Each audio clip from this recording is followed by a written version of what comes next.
Puikiai. Turbūt kiekvieni santykiai turėtų praeiti per tokį savaitgalį ir prieš vedybas turėtų nueiti žmonės ir išsiaiškinti, ko jie nori, ko jų antros pusės nori ir priimti tą atsakomybę.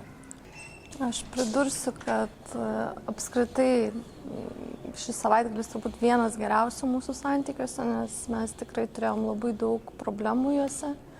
Ir mes esam ilgamečiuose santykiuose, tai 15 metai kartu, tai tiek laiko buvome realiai kančioje, galbūt net nesupratime, ko nori partneris vienas iš kito. Tai suprasti, kad ne vien partneris daro klaidas, tai kas yra labai egoistiškai iš tiesų, tai supranti, kad iš kur tos yra apskritai problemos partnerio. Tai tokie patyriminiai, tokie potyriai atskleidžia ne tik santykių su juo, bet santykių ir su tavimi. Tai tas yra labai svarbu. Tai realiai tos 2 dienos buvo visiškai pilnai išvargtos. Tai, Laimės ašaros.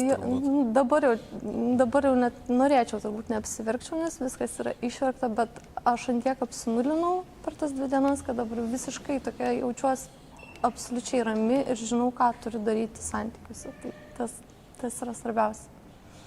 Ką rekomenduotumėte apsilankyti santykių savaitgalį? Kiekvienam, šiaip, ta prasme, kiekvienai ir porai, ir vedybiniai porai, ir galbūt kurie tik tai dar planuoja, ypač tiems, kurie turi vaikų arba kurie buvo žalingose santykiuose. Tai labai įdomi ir svarbi patirtis. Ir dar pridursiu, kad jeigu žmonės čia eidami galvos, kad jie ateis ir jiem pasakys, kaip reikia daryti, kaip nereikia daryti, tai ne. Čia reikia ateiti, kapstyti savyje ir surasti, kas yra blogai. Tai va. Gerai. Ačiū.